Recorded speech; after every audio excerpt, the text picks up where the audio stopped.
selling with authenticity. It's building that relationship. Think about the value. Because you want to make that impact. It can make you happier. Elevate others around Welcome us. to the Selling from the Heart podcast, your home for authentic, effective, and socially integrated sales strategies to help you master the art of selling. Join your co-hosts Larry Levine and Daryl Amy, along with some of the world's best sales thought leaders and practitioners, as we explore ways to help you grow your sales.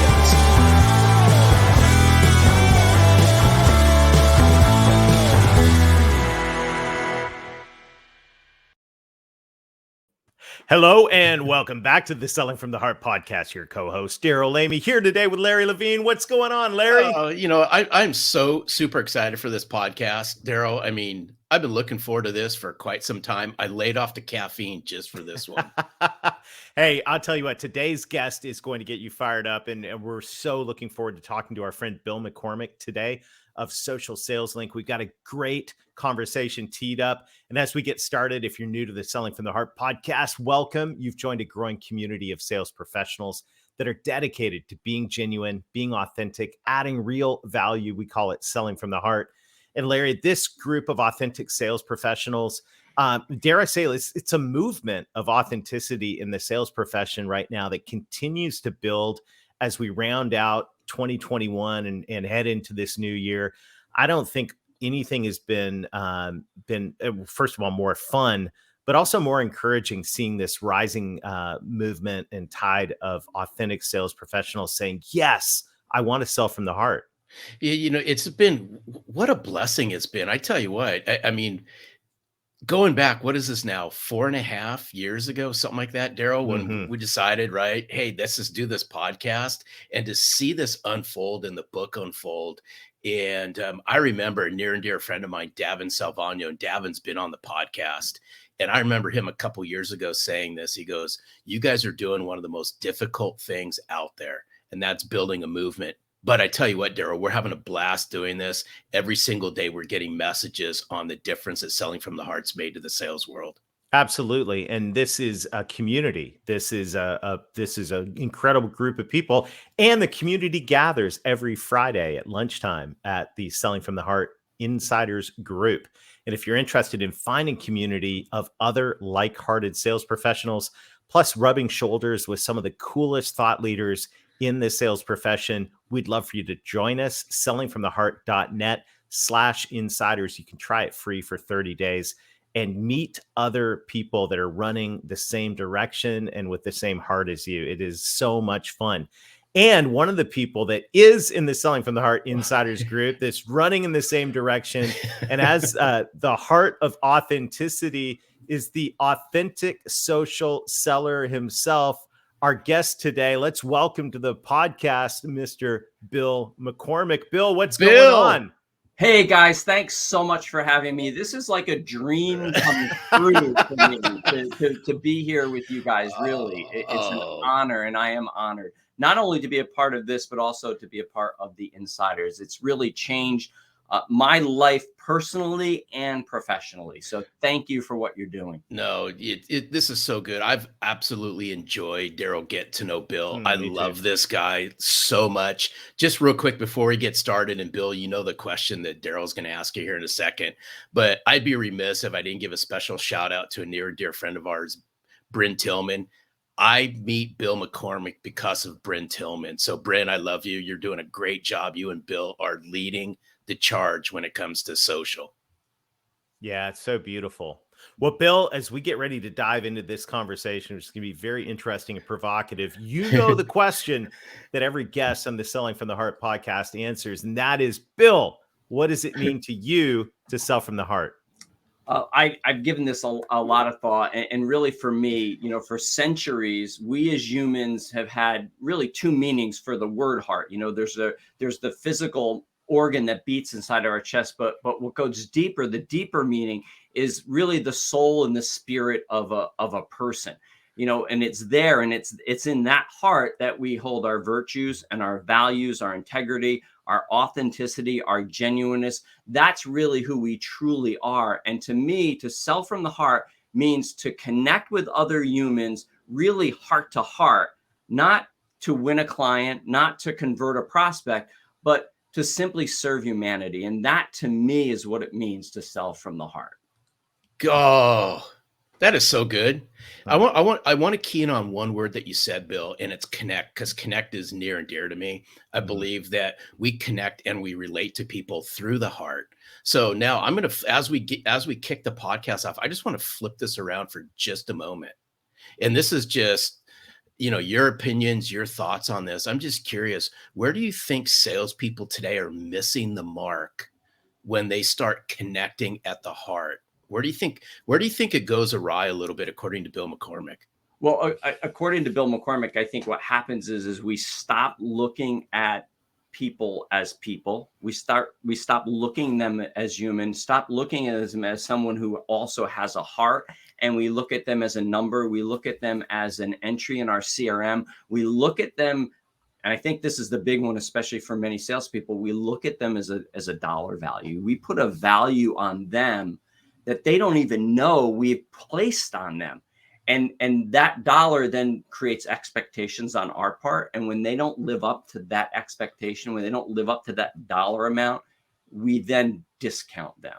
And I think, and that keeps us from connecting to people, because now suddenly there's a barrier, Daryl. I put a dollar amount on you, and you're a prospect, and now you haven't met that. And now I'm angry at you. I don't even know you. I didn't even know you, and you made me upset. Right, exactly. And that's really, I think, wow. And that keeps real connection from really happening, for sure. I think that's so profound, because obviously in sales, we talk about that first, what is typically the first phase of the sales process is prospecting, right? And just the very definition of that word, and don't get me wrong, we've got to fill a funnel. No question about that, right? But we're prospecting for a deal instead of networking for a relationship. And the same people that say people buy from people, that's why we need salespeople. We can't have robots and e-commerce. People buy from people. We're the same people that go, all right, it's time to prospect. All right, Bill, boom. He's worth a lot. Bill, nope, scrap, next. Boom, boom, boom. And we just, we like roll through the proverbial Rolodex and tag people based on their value. And I love, just once again, understanding, yes, of course we have to fill the sales funnel. And of course we need to get orders and all of that and add value in the process. But like you say, Larry, let's get a relationship funnel going before we get a sales funnel going. And if you have a good relational funnel, and I'm quoting Larry Levine here shamelessly, you're going to have a good sales funnel. And that's the difference. I think this word prospect is actually, from that angle of discounting relationships, or assigning a dollar value at a high level before we even think about the person, is a big miss. Yeah. And our expectations really set us up to fail. And we have to walk that fine line, because as a salesman, a salesperson, I want to have high expectations, right? I want to create some activity that's going to move a deal along, or create an opportunity for me to share some insights and hopefully make a proposal. But when I go in with that high expectation and it doesn't happen, then I'm like deflated. And then it's like, oh, now it makes it harder for me to pick up the phone to do it again. Yeah. And so this idea of connecting, if I just can connect with Daryl on a personal level, and we can begin to build a relationship, and now the expectation is different, because now I'm coming into a conversation with you, and yeah, I want to share insights, and yes, I want to propose business to you. However, the relationship and the connection isn't made strictly on that. And it's won or lost on that. And I think of someone that we all know who I just proposed some work to, but we had a relationship first. And so right. if it's not time, it's not time. And that I think is huge. Will keep our connection. Yes. And so I think that's important, that salespeople begin to make connections. And as Scott Schilling says, come in with high intention, low attachment. I probably have to start paying him some royalties. We're all friends with Scott. That's such a great line. I was just waiting. I knew McCormick was going to drop it sooner or later on this podcast. I was just waiting for it. So there's more. I know there's more to come, but this is a great segue, Daryl, into why we're here today. So if we take the words connection, if we take the word prospecting, and we take the word sales professional, and we blend those together, there's many different ways that sales professionals are prospecting these days, developing business, making connections, and so forth.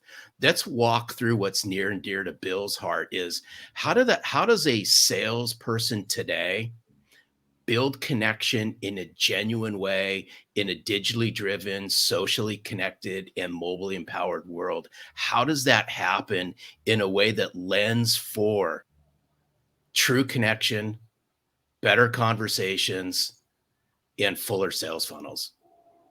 Well, I think we have to start with the fact that we all say we want to help people.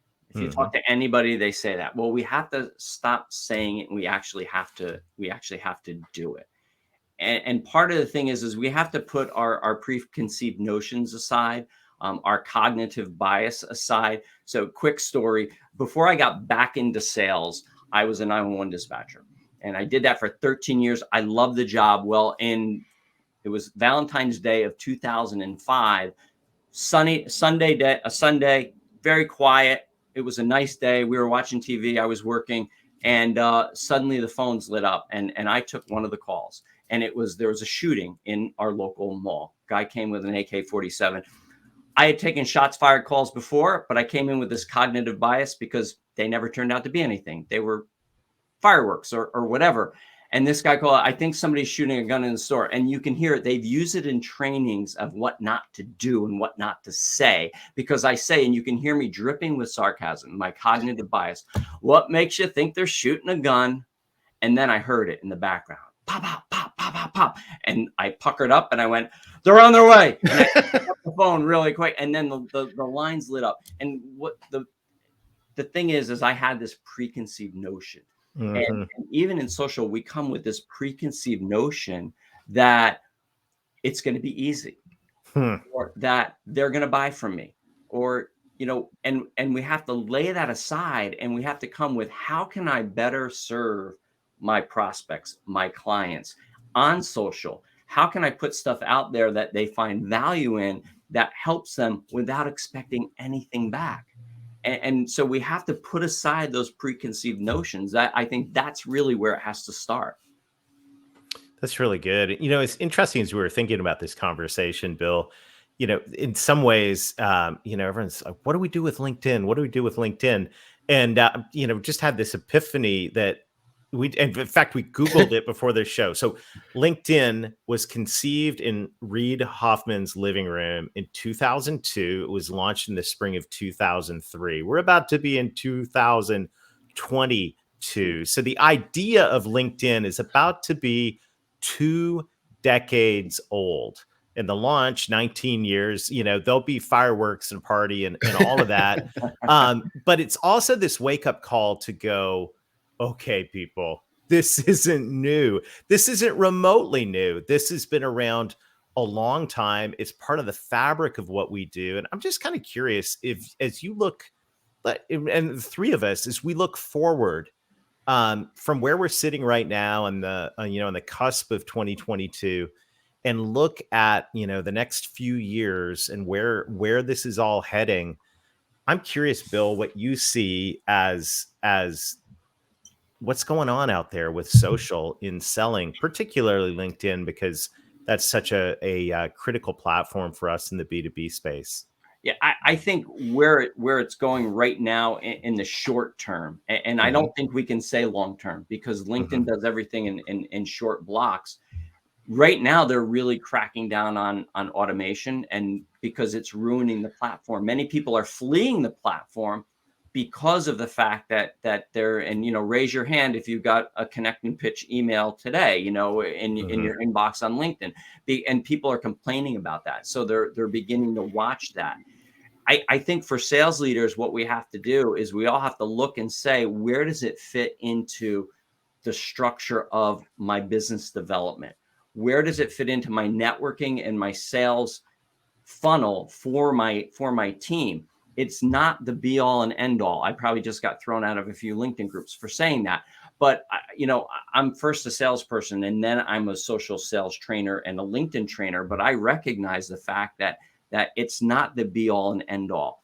It's very much like, sales is like playing golf, and you've got a bag, and if you're using a regulation bag, you've got 14 clubs in that bag, and you need to use all of them in certain situations. And it's the same with sales strategies like LinkedIn, and we talk Facebook and cold calling and knocking on doors and going and visiting your clients. Those are all different clubs in the bag. You have to know when to use whichever club. You're never going to use the driver off of the tee box unless you're playing putt-putt golf, and that's a whole nother conversation, right? You're never going to use the driver on the putting green, but there are situations where you do use those clubs. We have to be able to adapt. Just 2 years ago, I heard some very famous sales trainers go on a rant about how bad LinkedIn was, how social didn't work, how you had to pick up the phone. And guess what? 2 of those people now have sales trainings that include, guess what? LinkedIn and social. Is that wrong of them? No, they just adapted. And so we have to be able to adapt, and we have to stop looking at LinkedIn as an easy place for us to find our mark, because I think that's what many salespeople and many sales leaders are encouraging to happen. Oh, Daryl, as I was listening to what Bill was saying, I'm just reminded here we are, we're coming off the 2021 Trust Challenge. And if we look at where trust lies within the sales world, we know that it's bleak, right? We know where trust sits. Salespeople rank almost at the bottom when it comes to trust. So let's just think together for a moment when it comes to authenticity and connecting. Coach us through, some high level. What can a sales professional, or for that matter, a sales leader who's leading a sales team, how can they think about building trust and credibility out there by leveraging a platform like LinkedIn to authentically position their salespeople to connect and build those relationships? Just coach us through some high level things, if you don't mind. So LinkedIn is the B2B networking room that's open 24 hours a day, 7 days a week, 365 days a year. It's always there for you. So you're going to be able to find your prospects and clients on there. And as Larry said, connecting authentically is the key. You want to start out in a position of trust. And the way you do that is by connecting authentically. First of all, always send a personal note saying why you want to connect with them. You'll hear some trainers say, oh, never send a personal note, and they've got charts and graphs. And listen, you're starting to build a relationship with them. You wouldn't just go up to someone in a networking room, hand them their card, and turn around and walk away. And that's what you do when you just connect without a note. Send a note, tell them why you want to connect, and find a context for connecting. Selling to them is not a context, right? So you have to find another reason, another way. Find something that they're interested in. And if you can't do that, engage on their content. They'll become interested in you if you engage on their content, because that's why people create content. When you connect with them, there's some things not to do. Don't give them false flattery. Just the other day, I got a connection request from someone who was impressed by the work I was doing with Team Creative Connections, which is my wife's company, which is listed on my LinkedIn profile, but I don't work there anymore. She fired me. She didn't fire me. Hey, do I need to talk to Sue, by the way? I love you, Sue. But she said, and when she said that, I was like, I chuckled, and I just came back. Can I ask you what impressed you about that? And then she came back with something. She said something totally different, right? So there's no trust there. She's not being honest. People give you false senses of, I love what you're doing at selling from the heart. I always come back and say, can I ask what exactly? They're giving platitudes. You want to do this stuff. You want to do it authentically. If you're impressed about something, go find something that's impressive. And, comment on some of their content, and also put the ball back in their court. Say, take a look at my profile, and if you think it makes sense, let's connect. Salespeople have a real hard time with that because we're control freaks, and we letting go control, and they're like, oh, what if they don't connect with me? Then they don't connect with you. but be honest above everything. Mm-hmm. You again, don't look at that person like a prospect or a dollar amount or an opportunity. Look at them as a person, a real human being, and you're going to start a conversation with them that can lead to something further on down the line, but you can't get too far ahead of yourselves. So, that's what's really important. And listen, if you can't find a way to connect with them, follow them. You can just click the follow button, and then you'll have an opportunity to see some of their content to engage with. It's interesting. I'm going back, I'm stuck on this prospect thing. Like LinkedIn, what is LinkedIn to you? This is a question for all of our listeners to ask. Is LinkedIn a database of prospects or a network of people? And, if we see everyone with a dollar sign over their head, we're going to interact in a certain way. But if we see LinkedIn as a network of people, once again, shamelessly quoting Larry Levine, your network is your net worth. So there is a connection between, but if rather than trying to, find the perfect prospect and all of that, we realize that people buy from people, your network is your net worth. We look at LinkedIn as a social network, people network. It's not a prospecting database. Yes, your prospects are in LinkedIn, all of that. I get that. But there's like this mentality that we have of just like it's the old dialing for dollars mentality, right? You want to buy something now? Nope, you're dead to me. Boom, and next. And here, and what's beautiful about LinkedIn is we have the ability, I think, to bring back the heart of selling, which is people buying from people. And the people part of this is so critical. And you're right, the automation, not just the automation though, we've automated something that I think is like cancer inside sales, which is complete self-interest. And we're broadcasting self-centeredness and self-interest at scale. And so automation, yeah, it's one thing, but even then, what's the heart behind the automation? A few episodes ago, Todd Capone talked about the fact that all this great technology that's come around, salespeople have always ruined it, and they've had to be legislated, right? And so now we're seeing it with LinkedIn because it's being ruined, and so what's happening? So LinkedIn is dialing back the amount of invitations you can send, and they're creating their own automation and their own AI to detect when you're using automation and bots. So, it shouldn't surprise us that kind of thing is happening. And here's the difference. When you just cold call me, I just hang up the phone.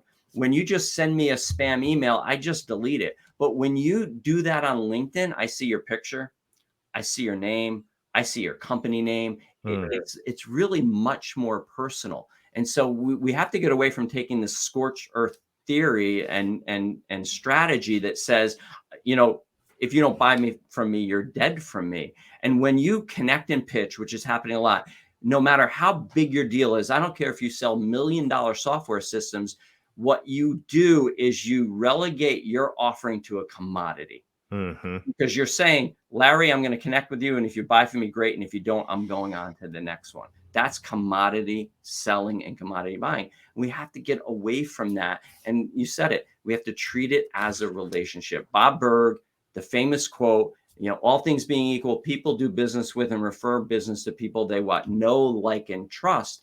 On LinkedIn, it's a great opportunity for us. What we say is when you attract, teach, and engage people on LinkedIn, they can again get to know, like, and trust you. And then your trust level goes up. I want to key in on the first word that you said, because it's another word that's near and dear to me, Bill, and that's attract. And I know that's the big foundation of what you and Bryn do. And I want to play on this for a moment. And Bill and I, for those of you who don't know, Bill and I always engage in weekly in-depth conversations. Bill's just a super great friend of mine. You never know who's watching. You never know who's checking you out. So think about this, salespeople and sales leaders out there. It's a social platform. If you just engage and you act like a professional, you walk like a professional, you're congruent in your actions. Tip of the cap, by the way, Daryl, to Dave Sanderson on this congruency. But if you're congruent, to me, the fastest way to attract like-minded people on this platform is to act like a professional. It's that simple, but yet it gets so convoluted when it comes to just the simple law of attraction. Yeah, even from the point of view of your profile picture, having a good professional profile picture, but then when you're engaging, you have to look at it. And tip of the cap to this for Bryn Tillman. She talks about content. Content's like a keynote, and the person who created that content is the speaker there, and the people who are commenting are the people in the audience, and those comments are happening, out in the lobby, in between sessions. And if you just go there and you're just a jerk and you're ripping people apart, or you're going from one conversation to the next, just saying, hey, great, that was good. Yep, that was okay. Yeah. You need to have conversations. And that's really where you begin to attract people, because then you get to share your expertise and your knowledge, not in a puffed up way of, oh, look at everything I know, but just, hey, I'm sharing with you so I can help you. And that's really, really important, because as people get to know that, and then you're going to get messages from people. There are a lot of lurkers out there. You put a post out, oh, it got 5,000 views, but only 10 comments. Well, no, because everyone else is just lurkers. They're not comfortable yet sharing stuff. If you don't think your clients and your prospects are looking at your stuff, you're sadly mistaken, because they are, especially when you're trying to contact them about whatever it is, whether it's a meeting or you're trying to get a meeting with them, or you're sending them stuff.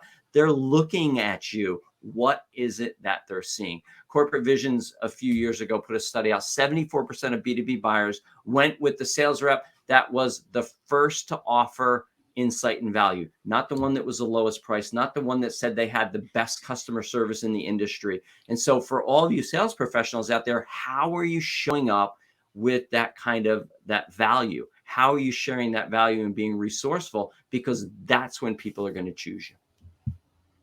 Beautiful. So spot on. And, this topic is such a core topic in terms of all that we believe in and do and are at Selling from the Heart. And Bill, you're a true Selling from the Heart champion to your core. It's really, really just such an honor to hang out with you, and so inspiring. As we wrap up today, what words of inspiration would you leave with our friends out there in this community when it comes to bringing authenticity to everything that you do? Because you do that so well. Well, I would say that in whatever interactions you're having, whether it's on the phone or whether it's on a Zoom call or in person, if you're able to do that, always treat the other person how you know that they want to be treated. The golden rule is treat others the way that you want to be treated, but the platinum rule is treating them the way that they want to be treated. When we can build relationships with people, we get to find out how they want to be treated. You notice I didn't make any comments today about Larry's age, because I know he doesn't like to talk about that. He's really sensitive about it, Bill. He is. So we stay away from that. But really to treat. Hey, by the way, McCormick, is Daryl passing you notes secretly during this podcast? Well, you'll never know. So in full transparency, I'm the oldest one of all three of us. But I took that serious moment and just went straight down. That was great. All right, let's go back to the serious moment. It was really fun. Just treating other people the way that they want to be treated, and that starts with respect. And in this digital world, treating the people on the other side of the camera and the other side of the message the way that you would treat them if they were on the other side of the table, sitting in the same room, looking eye to eye. Beautiful. And this is so good, because this same thing applies to social. Yep. 100%. Yeah. We think that there's this divide between us because of digital, but actually it's not. We're actually closer. And, I know you two guys really well, and we've never met in person. Never. What? And seriously? Seriously. So you're right. Yeah. It's that wild. Yeah. So real quick, I know we're wrapping up. Surely we met somewhere, Bill. No, but this might have to be a part 2 of this podcast, because this can get deep really quick. But Bill and I haven't met. Bryn Tillman and I haven't met. there's a lot of people that I've built rock solid relationships as well as Daryl on this platform that we've never met. I remember just recently, and this was just a couple days ago, Bill, you've never heard this because I'm going to drop this on you right now. My wife and I were having a conversation. This was just this past weekend as we're recording this. And she brought up Bill McCormick and Sue McCormick's name. Same conversation. She goes, because my wife follows Bill and Sue on Facebook. And she goes, "Hey, Larry, have you ever met Bill?" And I said, "No, I've never met Bill." And she goes, "I could just tell they're really nice people. One of these days, we're going to have to go to, right? Insert where Bill is. You mind if I share people? No, where you live?" go ahead. So Bill and Sue live in upstate New York. And I go, one of these days, we're going to have to go there and we'll have a blast. And we've never met. And salespeople out there, just take this to heart, right? Some of your best opportunities may start on this platform, and you might build that relationship through what you find out about these people and how you engage in heartfelt conversations that will lead to some genuine sales that probably may be some of your best sales. It all starts in your mind. So just a tip of the cap to all of this. I mean, it's just when Daryl said that, I go, you're right. None of us have met each other before. It doesn't feel like that. And that's what's so powerful about all this is I really thought that we had met in person. Because it feels like that. And that's what's so beautiful about this environment we have in all of this. Bill, thank you so much. As I said earlier, you're a true selling from the heart champion. You're exemplify authenticity wherever you go. And it's just such an honor to be able to hang out with you today. Well, no, guys, the honor is all mine. What you are doing for the vocation of sales and the calling of sales is unprecedented, and it truly is a movement. And I'm blessed to be just a small part of it. So thanks so much. No, we appreciate you, Bill. Yeah, we Thanks. appreciate you, man. Always fun hanging out with Bill, even though we've never hung out with him. That's so wild. It's just it was just a moment for me to realize truly the power of we say we've never met. We've met. We meet all the time. We've never shaken hands or been. I say we've been we're face to face all the time with people. I think this one of the aha moments out of this is just realizing that these digital communications, even though through the pandemic and all of that, we kind of joke about Zoom fatigue and all of that, but the reality is digital is real. These are real, and these people, not prospects on LinkedIn, are real people with real lives and real challenges and real hopes and dreams and all of that. And I think the mentality of looking at that platform as not so much a database of prospects, but more as a network of human beings, tip of the hat to our friends, Steve and Ethan at BombBomb, right? This is rehumanizing our mentality towards people. And, and tip of the hat to our friend, while we're tipping hats, let's tip a hat to Scott McGregor, right? People over everything. Yeah, it's so true. And as I was just listening to what you're saying, and as we round this podcast out, I just want to share with everyone a Jim Rohn quote. So this, I found this through Tony Robbins, and one of Tony Robbins' very first mentors was Jim Rohn. And for those of you guys who don't know Jim Rohn, you can go on to Google. It's Jim Rohn. He's long passed away, but the guy was just one of the true great ones. He said something that went along the lines of this: success leaves clues. And I think, Daryl, a lot of us that listen to Selling from the Heart, you've heard it before, success does leave clues. In the context of what we were talking about today with Bill McCormick, I'm going to ask everyone to replace the word success with social. Social is leaving you clues as a sales professional in how to better connect with your clients and your future clients. It's up to us to listen. So as we like to challenge everyone, on the podcast this week, is I would ask everyone out there, what are you learning through social about your current clients and your future clients that you can engage in better conversations and build deeper relationships with? Bingo. Spot on, Larry. And definitely a practical challenge we all can take. until next week. And we've got a great lineup of guests coming at you this fall. You're going to be so excited about what's ahead. Thank you so much for everybody for leaving reviews, for sharing this podcast. The movement continues to grow. And once again, as we invited you in the beginning, if you want to come hang out with other like-hearted sales professionals like Bill McCormick, join us in the Insiders group. That's sellingfromtheheart.net/insiders. And until next week, keep being genuine, keep being authentic, keep adding real value, develop authentic connections, and most of all, sell from the heart.